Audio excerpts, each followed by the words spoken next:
No niin, hyvät ystävät, tervetuloa esitelmätilaisuuteen. Ne, ketä minulla ei ole vielä ollut ilo tavata, niin mun nimi on Petteri Jouko ja mä oon Sotahistorian seuran uusi puheenjohtaja. Mulla on ilo esitellä tämän ilman esitelmöitsijä. Esitelmä ajoittuu toiseen maailmansotaan, tarkemmin sanoen jatkosotaan ja eräällä lailla ehkä myös paikallishistoriaan.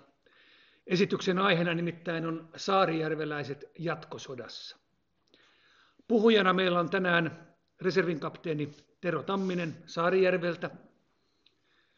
Tero on Saarijärven reserviupseereiden nykyinen puheenjohtaja, Keski-Suomen Jääkäripataljoonan 27 Keski-Suomen perinneyhdistyksen varapuheenjohtaja, työskentelee Sisä-Suomen poliisilaitoksella ja harrastaa muun muassa sota- ja paikallishistoriaa. Näillä lyhyillä introilla, niin Tero, tervetuloa ja 60 minuuttia. Sen jälkeen kysymyksiä. Ole hyvä. Joo, kiitoksia minunkin puolesta, että sain tulla kertomaan saarijärveläisestä jatkosodasta. Täytyy heittää takki pois päältä, kun aika on niin lyhyt, minkä saa esitykselle. Ja tulin kuitenkin aika usean kilometrin päästä. Käytännössä kuitenkin tulin kertomaan niin kaksinkertaisen Mannerheimin ristin ritari Martti Johannes Ahon joukoista, eli JR 50 vaiheesta jatkosodassa. Tuossa taustalla näkyy vanha Suojan talo, josta saarijärveläiset lähti sekä talvisotaan että jatkosotaan. Talo on valitettavasti nykyään purettu. Tuossa lyhyesti lähteistä. Eli sotapäiväkirjat on tullut joskus perattua läpi, nykyään kun ne on netissä, niin ne on helppo sieltä katsoa. Samalla sitten muutama kirja, muun muassa tämä paikallinen Saarijärven matrikkeli ja sitten Sorkon Kimmon kirjoittamia kirjoja. Ja netti tietysti, me jokainen ollaan niitä kahlattu, niin sieltä on tultu haettua tietoa.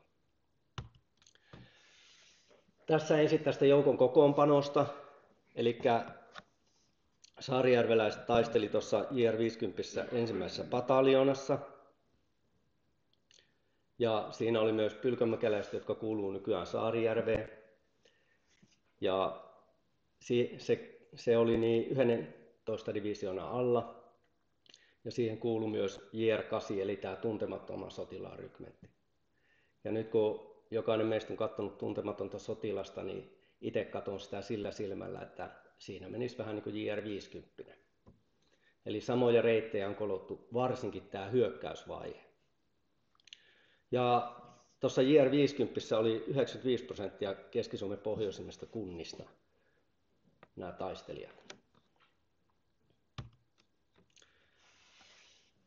Tuossa näkyy vielä karttana se, että mistä nämä pataljoonat koottiin. Ja ensimmäinen pataljoona on no sinisiä ne on kaikki, mutta näkyy tuossa, niin se on Saarijärvi ja Pylkönmäki. Sitten toinen pataljoona oli Viitasaari ja Pihtipudas ja kolmas pataljoona oli sitten Konnevesi ja Suolahen seutu, Sumiainen. Sitten kevyt osasto oli tuo valkoinen osa tuolta pohjoista Keski-Suomesta, siellä on Kannonkoskea ja Kivijärveä. Ja karstuset oli sitten näissä raskaissa aseissa. Eli siitä tuli JR 50. Ja jatkosodan syttymistä, no Saksahan aloitti jatkosodan silloin juhannuksen aikoihin 22.6. Ja vaikka Suomea pommitettiinkin silloin, niin Suomi ei vielä julistanut mitään sotaa, vaan Suomi liittyi sitten 25.6. kun ylipäällikkö antoi luvan vastata näihin suuriin pommituksiin, mitä tuli. Ja Karjalan armeija, mihin tämä JR 50 kuului, niin se hyökkäsi sitten 10.7. ensimmäisen kerran.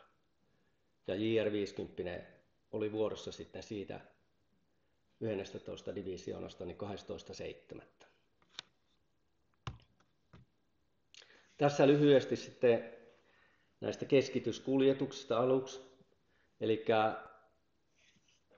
18.6. kun tuli nämä ylimääräisen harjoituksen määräykset, niin siitä jo 3 päivän jälkeen lähti Saarijärveltä miehet marssien tuonne Suolahteen. Sinne oli matkaa noin 50 kilometriä ja heti alussa tuli jo vähän jalkavaivoja jalkineista ja yhdestä komppaniasta lähes puolet joutui loppumatkan kulkea ajoneuvoilla. Mieliala oli kuitenkin hyvä, kun lähettiin. Ja juna Suolahdesta lähti jo välittömästi seuraavana yönä 22.6. Ja Viininjärvellä ensimmäiset 15 vihollisen lentokoneetta lenti sen joukko-osaston yli, mutta ne meni pommittamaan Joensuuta. Täältä Viininjärveltä, joka on Joensuun ja Outokummun puolessa välissä, niin siirryttiin sitten marssien tuonne Tohmajärven ja Ilomantsin puoleen väliin. Ja täällä tämä Saarijärveläisen pataljoona komentaja, jääkärimajuri Väinö Lieska, täytti 50 vuotta. Heinäkuun alussa siirryttiin tuonne Kenraalikylään valmistautumaan hyökkäykseen ja vihollisen tykistö ampui siellä jo takamaastoon. Ja täältä kävi jo vääpeli keskisen partion vihollisen puolelle ja otti vanginkin sieltä. Ja joutui myös tulitaisteluun. Sen leirialueelle tuli myöhemmin 8 granaattia, joista 3 sotilasta haavoittui ja tuli ensimmäinen uhrikin, mutta onneksi oli hevonen. Täältä sitten lähdettiin marssimaan taisteluvalmiudessa tuonne Onnenvirralle ja täältä Onnenvirralta myös lähetettiin partiota vihollisen puolelle ja jopa jääkärijoukkuekin kävi vihollisen alueella. Ja ensimmäinen varsinainen kuolouhri tuli 10.7. yöllä. Tällöin kaatui adjutantti luutnantti Kauppi. Hän oli konekiväärikomppanian kapteeni Turkan yhteydenottopartiossa, joka eteni Korpiselään menevää tietä, tapaamatta kuitenkaan omia joukkoja. Ja jostain syystä se eteni sitä tietä niin pitkälle eteenpäin, että vihollinen avasikin pääpuolustuslinjalta yllättäen tulee. Ja siinä vetäytymisvaiheessa Kauppi sai kiväärin luodin päähänsä. Häntä ei silloin saatu vielä sieltä evakoitua, mutta myöhemmin löytyi ruumis. 11.7. Havuvaarassa ylitettiin Moskovan pakkorauhan raja.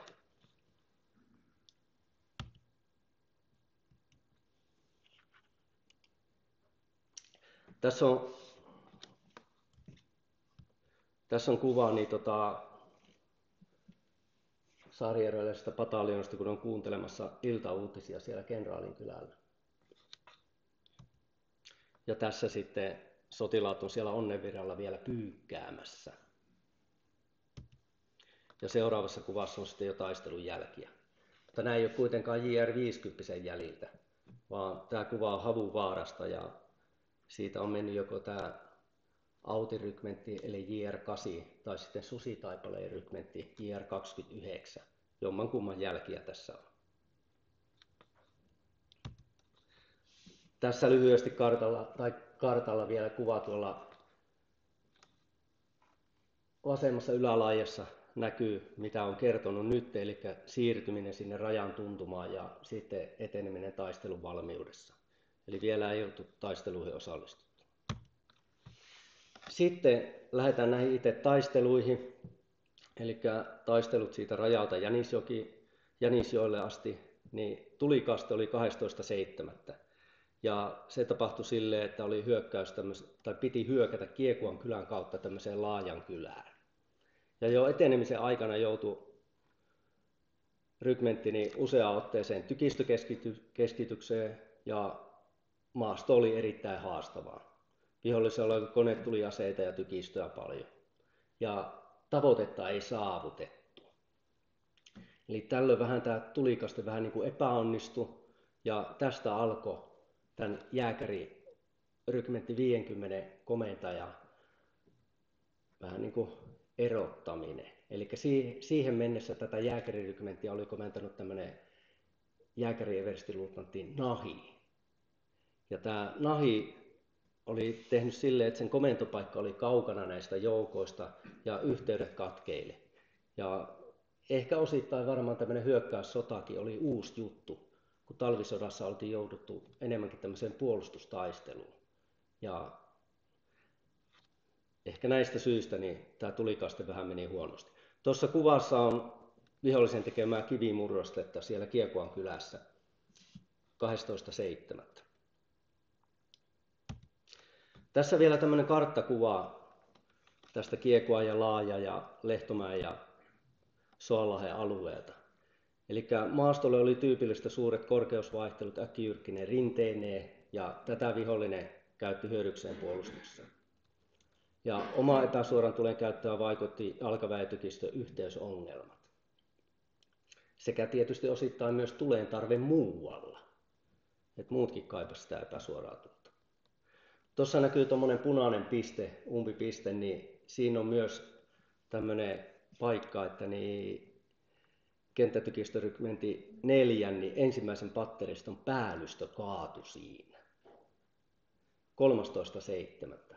Ja se kaatuminen osittain tapahtui siitä, että Nahi oli luvannut liikoja siitä Laajankylän vallotuksesta. Ja tämä patteristo oli lähtenyt sitten kahtomaan jo uusia tuliasemia sinne. Ja menikin suoraan vihollisen tuliylläkköön. Ja tässä välittömästi kaatui sitten 4 upseeria. Eli sen patteriston päällikkö sai siinä osuman ja 3 muuta upseeria, jotka oli siinä autossa, niin jäi vähän niin kuin suojaamaan tätä kaveria ja lähettivät kuski hakemaan apua. Mutta apu ei koskaan kerennyt paikalle, vaan ne muutkin upseerit oli kuollut. No toinenkin asia siinä oli, että Susitaipaleen rykmentti oli pitänyt puhistaa se tie, mutta sitä ei oltu puhistettu ja tälleen kävi. No sitten toi toinen ympyrä, mikä tuolla on tuommoinen avoin tuolla Lehtomäen kohdalla, niin siellä käytiin erittäin kovia taisteluja ja ensimmäiselle pataljonalle tuli kovia tappioita siellä. Siellä kaatui muun muassa 27 saarijärveläistä ja pylkönmäkeläistä. Tavoite kuitenkin sitten saavutettiin niin kuin 3 päivän raskaiden taisteluiden jälkeen ja siinä tuli myös tämä JR8 apuun vähän se, että päästiin sinne tavoitteeseen. Tässä on toistakymmentä vuotta vanha kuva. Mun ystävä Tuomo Siitonen seisoo tuossa Lehtomäen kansakoulun perustuksilla. No sitten kun oltiin se tulikaste koettu, niin sitten seuraavaksi joutui vähän tämmöisen puolustustaisteluun tuonne Jänisjoki-linjalle. Ja täällä olikin tehtävänä sitten torjua Laatikon luoteispuolelle saarrokseen jääneen vihollisen hyökkäykset itäänpäin. Eli täällä JR50 joutui kääntämään aseet kohti Suomea. Ja lisäksi tykistön tukemana Jänisjoen länsirannalla olleiden mottien puhistaminen oli heidän tehtävänä. Käytännössä kuitenkin ensimmäisellä pataljonilla sekä JR50 ei ollut mitään semmoista erityistä täällä. Se oli vaan vartioida vähän niitä motteja. Ja se oli vähän niin kuin melkein mun mielestä vähän niin kuin palautumista tuosta tulikasteesta. Ja täällä myös sitten niin toi majuri Aho otti vastaan sitten JR50 komentajatehtävät tuolta Nahilta. Ja tuossa oikeassa yläkulmassa on tuommoinen kopio kirjeestä, joka on mun ystävällä. Siinä Nahi kirjoittaa tällä tavalla joskus heinäkuun puolenvälin jälkeen, että kenraali Talvela oli armeijakunnan komentajana, jonka alaisuudessa oli tämä 11 divisioona ja sitä kautta JR50. Kirjoittaa silleen, että Talvela on nimittäin sellainen diktaattori, ettei näin pienet herrat voi sille mitään, huomioon ottaen vielä epäsuosiossa olon tietämättä siihen syytä. Mikäli voit vaikuttaa asiaan, niin pyydän sinua avustamaan tässä asiassa. Eli Nahi tavallaan vähän niin kuin haki tukea sille, että se saisi uudestaan komentoonsa rintamajoukkoja, jota se ei kyllä tullut saamaan sitten. Ja tämä kirjeen se oli lähettänyt Sisä-Suomen sotilaslääniin Ilmari Takkalalle.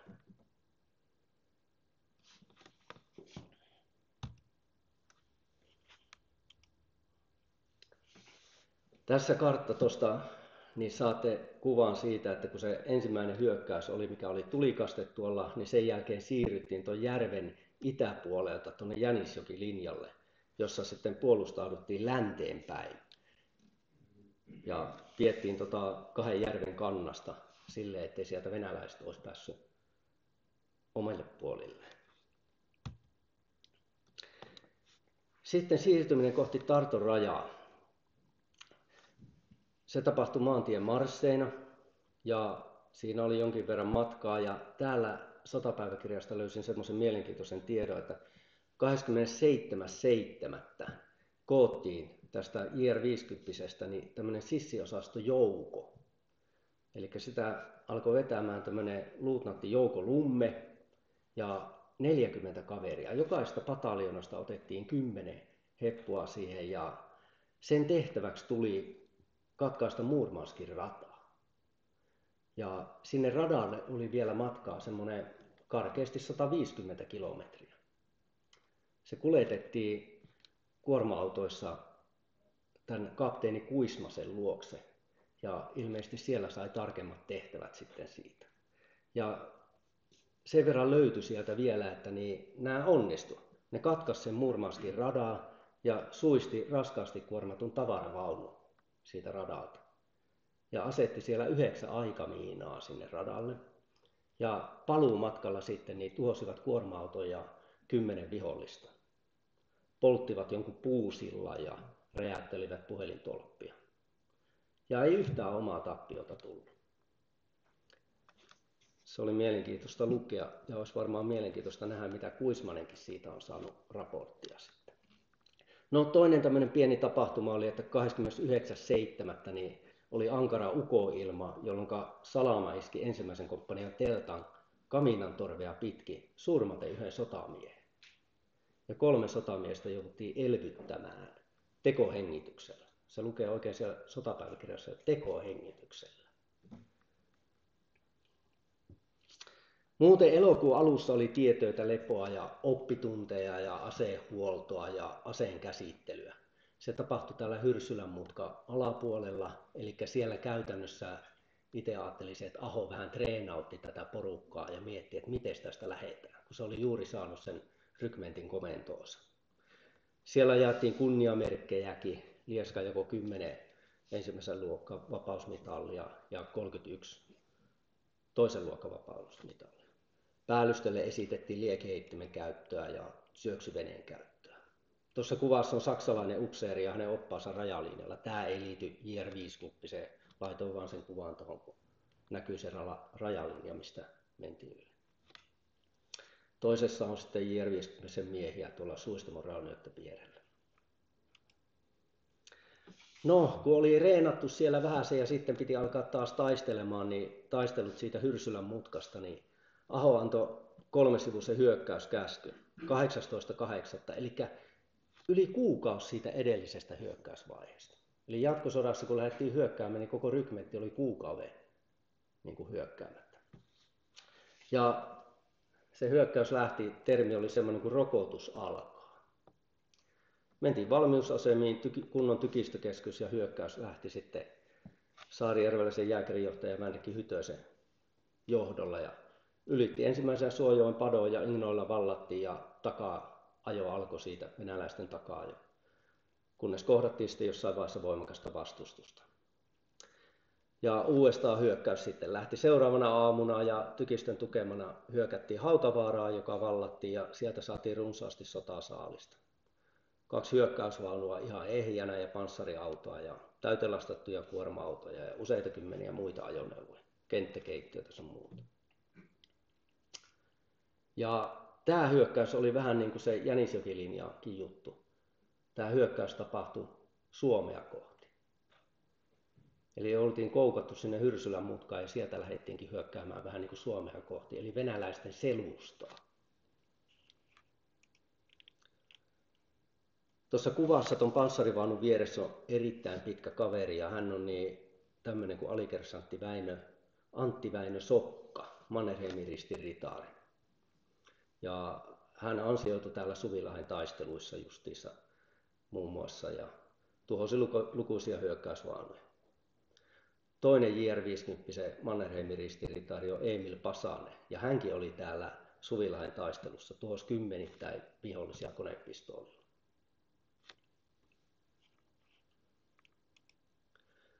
Tuossa on siitä Hautavaaran kylästä kuva ja siinä näkyy niitä vihollisen asemia ja niin kuin noistakin näkee, niin aika ehjänä ne asemat on säilynyt ja eihän se ihme ole, jos sinne on takapäin tultu. Tuossa on Hautavaarasta kanssa kuva niistä hevosista. Tää löytyy mun kaveri albumista. Siellä tapettiin muun muassa 53 hevosta. Näin luki tekstissä, en tiedä miksi niitä hevosia mentiin tappaa, vai kuoliko ne muuten niissä taisteluissa. Tuossa on Kauton Vikke, jolla on paita auki tuossa. Niin Yle Areenassa on tarinaa, kun Tapperin kuuluisa veljessarjan kirjailija Marko Tapion kanssa Kautto, ne kertoo siitä kirjasta Arktinen hysteria ja sen jatko-osista. Tässä on vielä Suvilahden Tiehaaran maasto, jossa niitä kovia taisteluja käytiin sitten. Ja vieressä on kuva Ahosta ja hänen lähettipojastaan. Ja täällä Suvilahdessa tämä kuva on otettu pikkasen sen jälkeen, kun venäläinen panssarivaunu ajoi auto yli, missä toi Kalevipoika nukkui takapenkillä. Se ei kuitenkaan siinä mitenkään haavoittunut, mutta se sama panssarivaunu ajoi myös toisen auton yli ja siinä sitten haavoittui yksi upseeri.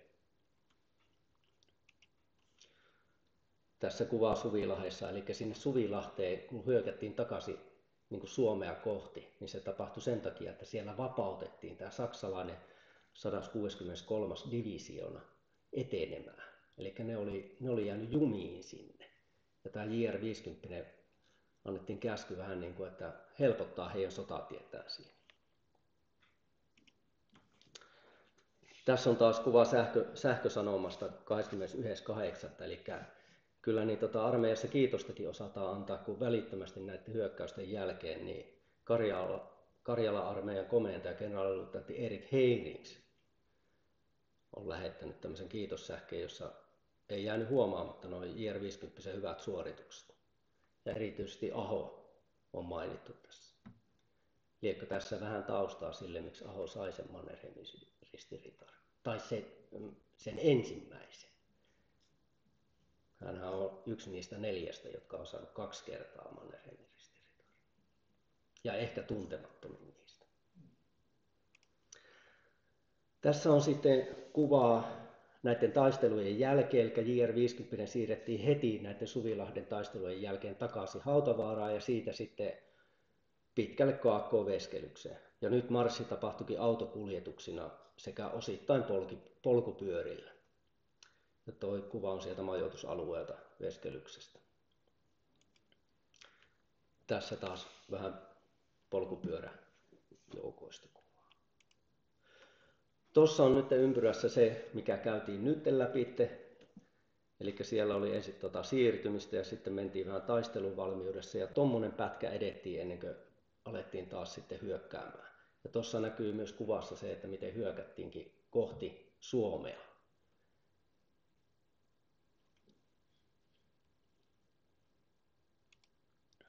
No tässä sitten, kun se Aho oli päässyt siihen hyökkäyksen makuun vähäsen ja joukot onnistui, niin eihän sitä siihen jätetty, vaan ennen seuraavaa hyökkäystä oltiin ihan pieni hetki levossa ja silloin tapahtui semmoinen ikävä tapahtuma, että 2 omaa miestä ammuttiin. Eli vartiomiehet ampui vahingossa 2 omaa miestä ja luulen niitä viholliseksi.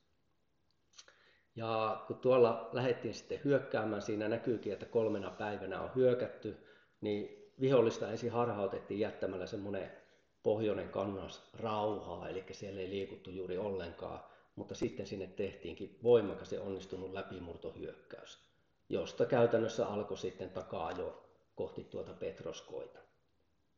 Ja aluksi rykmentin menestys perustui tähän yllätyksen suomaan etoon, ja käytännöllisesti katsoen murrettiin se vihollisen puolustus. Tuolla 26.8. niin Saarijärvenään pataljona suoritti tuon Korsan valtauksen ja siellä kapteeni Manninen johti komppaniansa taitavasti. Täällä myös vihollisen lentokoneet hyökkäili usein ja IT ampui 2 hävittäjää alas. Sitten tämmöinen hyökkäys Alekkaan, eli tonne kun lähdettiin hyökkäämään, niin heti alussa jo vihollisen tuliylikössä kaatui 4 kaveria ja 5 haavoittui. Ja silloin oli jo vihollinen saanut tien suunnat niin tukkoon, että olikin pakotettu kiertoliikkeiden suoritukseen pahempien asemien välttämiseksi. Ja nämä 7 rasittavaa vuorokautta kestäneet Säämäjärven ja Sotjärven taistelut olivat olleet joukolle hyvin rasittavat. Komppaneet joutuivat taistelemaan ajoittain läpimärkinä ilman lepoa ja lämmintä ruokaa. Yhtäjaksoisesti toistakin vuorokautta. Ja osa täällä vihollisjoukosta ei ehtinyt tai ei halunnut jättää asemia. Ja nämä täytyi JR-50 joukkojen tuhota paikalleen. Tuossa on kuva myös tuosta vaikeakulkuisesta suomaastosta. Se oli paikotellen vetistä ja upottavaa nevaa. Ihan polviin astikin saattoi upottaa. Tuolla jos pieni joukko pääsi noita neuvostoliittolaisia karkuun, niin ne sitten joutui tuohon JR-58 isompaan mottiin. Tässä on kuvaa sitten sotasaaliksi saadusta venäläistä pioneerin lippua, esitellään rykmentin komentopaikalla. Ja siinä on muun muassa Aho ja tommonen ryssäläinen vanki Jessoilassa, jolla on vähän niin kuin tommonen maastopuku. Aika moderninkin näköinen jo. No, sieltä Alekasta lähdettiin sitten etelää kohti, eli oli tämmöinen Kinnasvaaran valtaus ja Suojujoen ylitys. Eli lepoa ei suotu, vaikka oltiin 7 päivää menty siellä ja taisteltu. Ja tässä oli semmoinen tapahtuma, että vihollinen oli juuri aloittamassa hyökkäyksen Säämäjärven seudun tämän niin kuin takaisin valtaamiseksi. Ja syntyi kohtaamistaistelu. Siellä toinen pataljona oli edelleen ja joutui taisteluun eikä päässyt etenemään, niin käskettiin ensimmäinen pataljona, että siitä vaan niin ohitetaan se ja jatketaan hyökkäystä. Ja näin tapahtuikin. Päästiin 2 kilometriä eteenpäin, kun pistettiin toinen pataljona hyökkäämään siitä läpi. Täällä haavoittui toisen komppanian päällikkö Helasterä ja ensimmäisen joukkueen johtaja Rosenius haavoittui kanssa vatsaan ja hän kuoli siellä myöhemmin. Ja myös tämän konekiväärikomppanian päällikön Risto Turkan 18-vuotias poika, Kaleva-poika, kuoli siellä. Ja Heikki Suopela kertoo Onni Palasteen kirjassa Hangosta Petsamoon tällä tavalla. Se oli tullut hyvästelemään tätä Roseniusta, joka oli hänen hyvä ystävänsä, ja hän näki siinä ennen etulinjaa järkyttävän näön. Siinä tämä konekiväärikomppanian päällikkö Risto Turkka itkien silitti poikansa päätä ja toisella kädellä söi pakista perunoita. No, ei auttanut siihen jäähän, vaan sitten 5.9. aamulla hyökkäys alkoi tuon Kinnasvaaran valtaamiseksi. Ja siinä niin 3. komppania ylitti jokilinjaa ja sai sitten sillan pääaseman vihdoin sieltä. Lopulta kuitenkin tarvittiin susitaipaleen rykmenttiä siihen auttamaan, että saatiin vallattua tuo Kinnasvaara. Tässä on kuvaa Kinnasvaaran sillasta. Välittömästi sen hyökkäyksen jälkeen siellä pioneerit poistaa vihollisen panostuksia siitä sillalta. Ja tässä on siitä samasta sillasta seuraavana päivänä, eli pikkasen ne onnistui räjäyttämään tuota päätä siitä sillasta, että en tiedä kuka oli panostanut, kun oli epäonnistunut sillan räjäytyksessä. No, tänne Kinnasvaaraankaan ei jääty, vaan siitä lähdettiin sitten takaisin itää kohti, eli Prääsään. Ja tässä ennen lähtöä käsitteli toisen komppanian eräs sotamies huolimattomasti käsikranaattia, joka räjähti tappaen 1 ja haavoittaen 6 omaa miestä. Tuossa kuvassa on JR-50 joukot etenemässä Suojujoella Kinnasvaarasta Prääsän suuntaan. Vihollinen oli tehnyt tänne maantien varteen lujat varustukset, mutta se ei kuitenkaan kerennyt niitä miehittää. Todennäköisesti ne miehet oli samoja miehiä sitten, jotka oli lähtenyt sitä Säämäjärveä niin valtaamaan takaisin. Ja nämä asemat oli jäänyt tyhjilleen. Prääsässä päästiin majoittumaan taloihin ja Lotta Kanttiinikin tuli vieraaksi armeijakunnasta siellä. Ja vihollisella jäi tänne Prääsän mottiin valtavasti kaatuneita ja sotamateriaaleja. Siellä oli suuria Klimp-panssarivaunuja sekä T-28-vaunuja yhteensä 14 kappaletta. Lisäksi motissa oli paljon tuhottuja kuorma-autoja, hevosajoneuvoja ja aseita. Käytännössä tämä Prääsää puolustaneet joukot oli kokenut täydellisen tuhoa. Ja tämän Prääsän valtauksen jälkeen osittain senkin takia, että niin toi toinen pataljoona oli aluksi kieltäytynyt lähtemästä hyökkäämään sinne Prääsään, niin Aho antoi käskyn niin joukolle asettua puolustukseen ja sitten niille järjestettiin viikon mittainen lepo, mikä oli varmasti kyllä ansaittuakin pitkien taistelujen jälkeen. Tuossa on kuvassa niin Säämäjärveltä Prääsään toi matka. Käytännössä se ei kuitenkaan tapahtunut noin suoraan kuin tämä sotapolkusivulta otettu kuva on, vaan siellä mentiin pohjoiseen ja etelään ja itään ja länteen.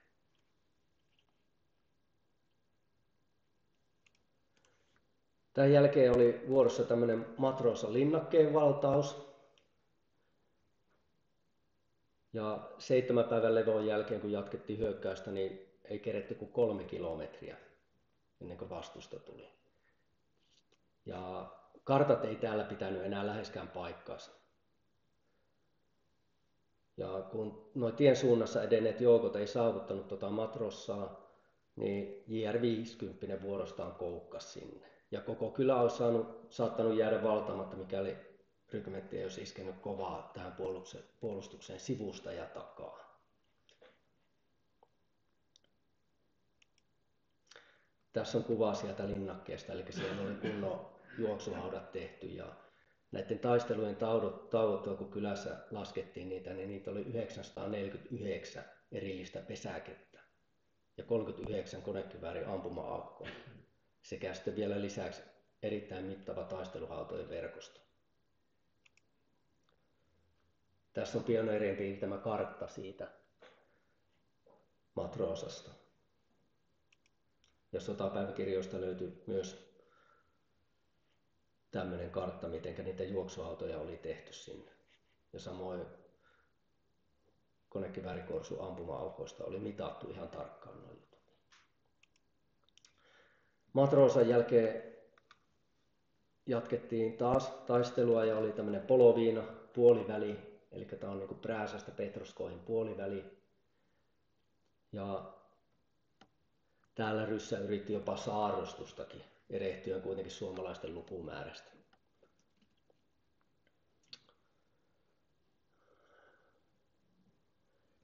Lepoa täällä toivottiin, mutta sitä ei suotu, vaan käskettiin jatkaa hyökkäystä kohti Petroskoita.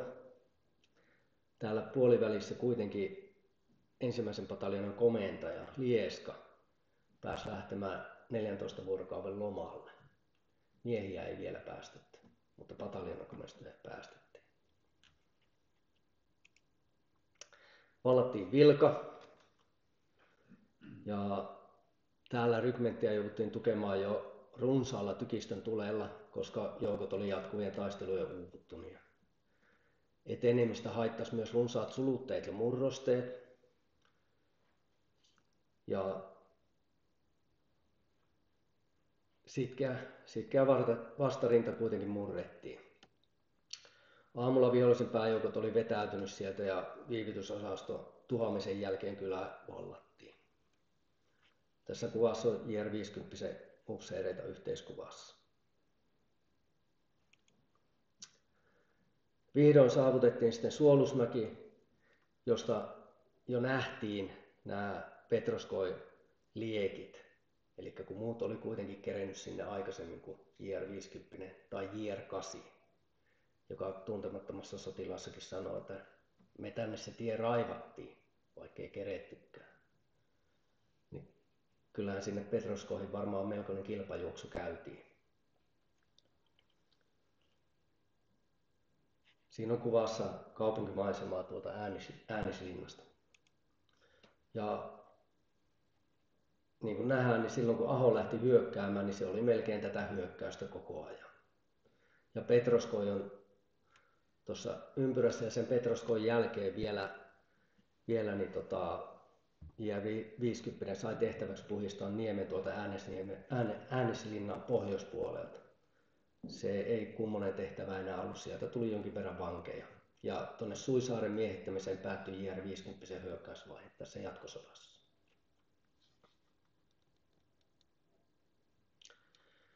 käytännössä tuo matka suunnilleen tuolta Joensuusta tuonne Petroskoihin on semmoinen 300 kilometriä, mutta eihän sitä suoraan menty. Tässä vielä yhteenveto tästä hyökkäysvaiheesta. Jollain tavalla niin kuin tuli se, että alkuinnostus oli, sitten kun tuli tämä tulikaste, niin tulikin vähän tämmöinen törmäys, eli tuli aika paljon tappioita, mutta kuitenkin sitten voitto sillä sitkeydellä. Ja heinäkuun lopusta elokuun puoliväli oli koulutusta ja opiskelua ja koulutusta. Ja sitten elokuun loppupuolella lähti silleen, että oli määrätietoista hyökkäystä ja etenemistä koko ajan. Ja sitten kun tuli syyskuu, niin syyskuussa tuli sitä väsymistä. Mutta maaliin kuitenkin mentiin ja se Petroskoi otettiin sieltä. Hyvä. Ja siirrytään suoraan tästä sitten Saarijärven miehiin tässä jatkosodan ratkaisutaisteluissa. Katsotaan kuitenkin vähän se asemasotavaihetta, eli JR 50 oli 2,5 vuotta Syvärillä asemasodassa. Käytännössä se oli aika rauhallista aikaa. Siellä oli 3 merkittävämpää tapahtumaa. Oli Semenskin kelirikkotaistelut kevättalvella 42 ja sitten tämmöinen Särkijärven eli Pirunkukkulan maastossa käytiin kovia taisteluja heinäkuussa 42. Ja sitten tämä 3. oli tämmöinen Kutranjärven taistelu, joka käytiin keväällä maaliskuussa 43.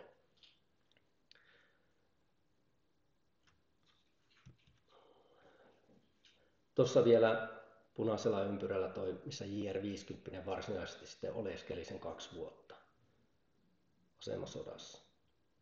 Ja rykmentti suoritti täällä vaihtoja etulinjassa muutaman kuukauden välein. Ja yleensä siellä oli 2 pataljoonaa aina etulinjassa ja 1 oli sitten reservissä tai erikoistehtävissä. Ja kun Puna-armeijan hyökkäys Karelan kannaksella oli sitten alkanut 9.6.44 ja tilanne oli muodostunut vakavaksi, niin päätti ylipäällikkö 16.6. eli viikko sen jälkeen se päätti luopua tästä Itä-Karjalasta. Ja syvärijoukot sai sitten heti vetäytymiskäsky, koska niitä tarvittiin siellä kannaksella. JR 50 irtautui välittömästi etulinjasta 18.6. iltapäivä- ja alkuillan aikana, viivitysjoukkoja lukuun ottamatta. Tuossa on kuva Ahon korsusta siellä Syvärillä. Ja tuossa on sitten kuva sen Syväri-sillasta. Eli tässä henkilöauto on tämmöisellä Pitman sillalla, joka on 255 metriä pitkä. Se oli valmistunut 42 ja nämä JR 50 joukot oli niin kuin tavallaan sen joen eteläpuolella. Eli se oli niin kuin selän takana se joki ja tämä Pitman silta piti ylittää, jotta ne pääsi vetäytymään. Ja onneksi nämä joukot pääsivät siltaa pitkin viivitysjoukkoja lukuun ottamatta ylitte. Ja heti silloin, kun 18. päivä joukot oli viety pois, niin 19. päivä aamulla kello 4 antoi 3. pataljoonan komentaja majuri Malmivaara käskyn tuon Pitman sillan miinottamisesta. Ja tunti sen jälkeen, kun se oli antanut tämän käskyn, niin tuli niin kymmenkunta vihollisen koneetta, jotka pommitti sitä siltaa. Ja siinä sillalla räjähti myös nämä omat räjähdysaineet, ja se tuhoutui täydellisesti. Semmoinen siinä tarina vielä, että 8 pioneeria kuoli siinä. Nämä pioneerit oli siinä sillalla ja ne lähti juoksemaan sieltä, että ne mukaan kerkeäisi siitä sillalta juosta vielä tänne, minne piti vetäytyä, mutta eipä ne kerennykään, vaan niiden ruumiit uhtoutui sitten sinne rantaan. Ja tämä Malminvaara loppujoukko, mikä sieltä sitten tuli, se viivitysosasto, ne tuli pienillä ruuhilla tuon Syvärin ylitse. Tässä sitten näkyy tämä siirtymäreitti, millä siirryttiin sinne Tali-Ihantalaan. Ja JR 50 siirrettiin lähes heti niin autokuljetuksilla noihin Viteleen ja Mäkrien asemille kuormattavaksi. Ja aluksi tuo junin kuormaus sujuukin vihollisen häiritsemättä. Rykmentin viimeisten osien lähtiessä liikkeelle juna kuitenkin joutui ilmahyökkäyksen kohteeksi ja siitä aiheutui tappioita. Ja tuohon on piirtänyt tuommoisen keltaisen sakaran, mikä on tuolla Laatokan niin kuin itäpuolella, niin siinä on tämmöinen Tuuloksen maihin nousu. Eli JR50 kerkesi just siitä ohitte junilla, kun tämä Tuuloksen maihin nousu tuli. Venäläiset maihin nousi siihen, 3600 miestä tuli siihen ja se rata kulki ihan siitä vierestä. Ne katkaisi siitä sen tien ja radan. Et tässä oli, niin kuin, kävi hyvää tuuria toisen kerran. Ensin oli se, että se Pitman silta, sitä eivät kerenneet räjäyttää, kun joukot vetäytyi. Sitten tämä Tuuloksen maihin nousu myöhästyi sillä vuorokaudella. Ja seuraavaksi oli sitten tuolla seuraava keltainen tähti, mikä on tuolla, niin on sitten Elisenvaaran pommitus. Eli Elisenvaaran pommitus oli tapahtunut 26. Ja jostain syystä sitä ei pommitettu kuin yhden kerran vaan. Siellä jäi yksi ratakisko auki ja sitten yöllä korjattiin pari ratakiskoa lisää siihen ja siitä JR50 pääsi kuitenkin se Elisenvaaran pommituksen ohitte suht kevyesti.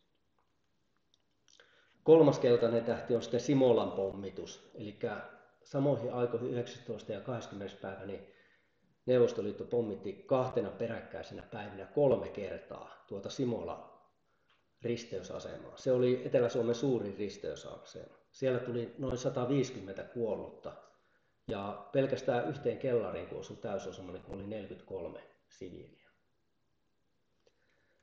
Mutta toi ei enää ollut niin kaukana siitä Tali-Ihantalasta, mutta siitäkin päästiin läpi.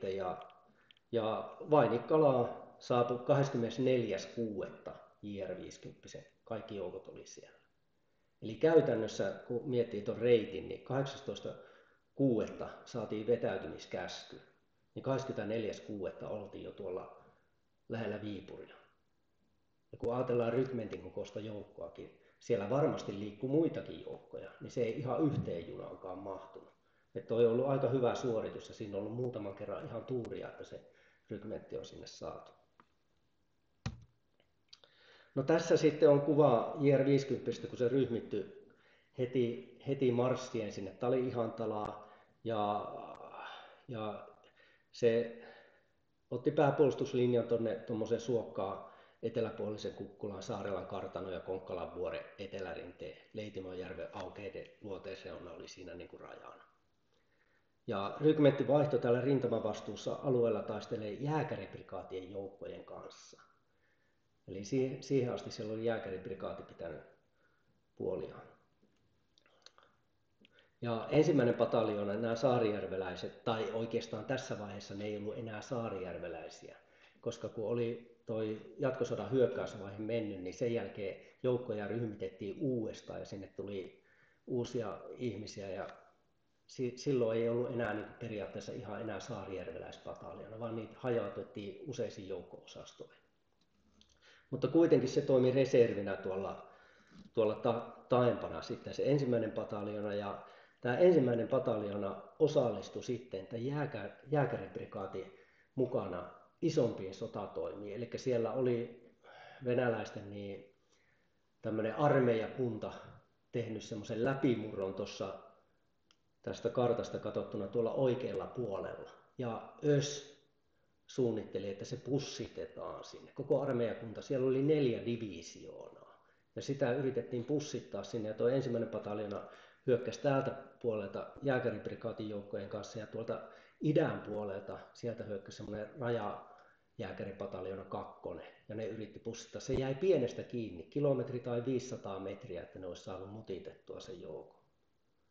Tosin siellä oli niin paljon voimaa, että olisiko se pysynyt siellä pussissa, on ihan eri asia, tuskin olisi pysynyt. Mutta tälleen osallistui isompaakin kuvaan siinä.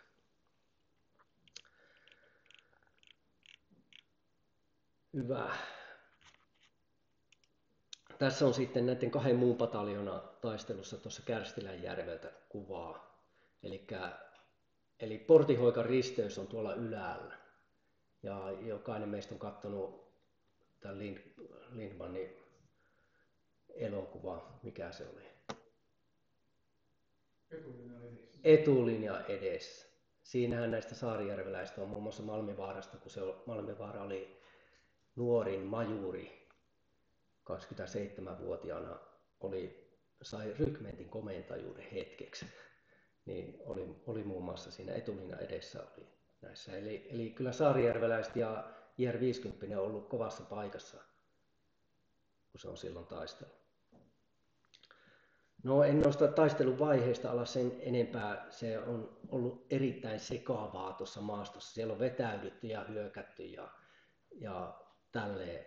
Niin kuin toi kuvakin kertoo, punaista nuolta menee ja sinistä ja on vastahyökkäyksiä ja muita. Et siinä taisteltiin. Mutta tämä JR 50 taisteli käytännössä melkein 3 päivää ilman mitään ruokaa ja lepoa siinä. Tali-Ihantalan taisteluissa. Ja täällä myös toi rykmentin komentaja haavoittui. Eli hän sai osuman päähän ja komentopaikallaan. Ja sieltä sitten jouduttiin vetäytymään taaksepäin. Ja 3 taistelupäivän jälkeen sitten Heiskanen otti sen lepoon sen rykmentin ja sinne tuli toiset joukot sitten.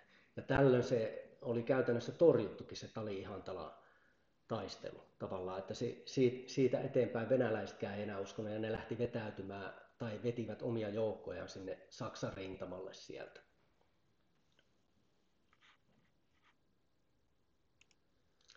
Hyvä, kun JR 50 oli vedetty sieltä lepoon, niin sieltä se siirrettiin kuitenkin sitten syyskuun alussa vielä puolustukseen tuonne Saimaan kanavalle, Lavolan lohkolle, missä se oli sitten tämän loppusodan ajan siihen rauhantuloon asti.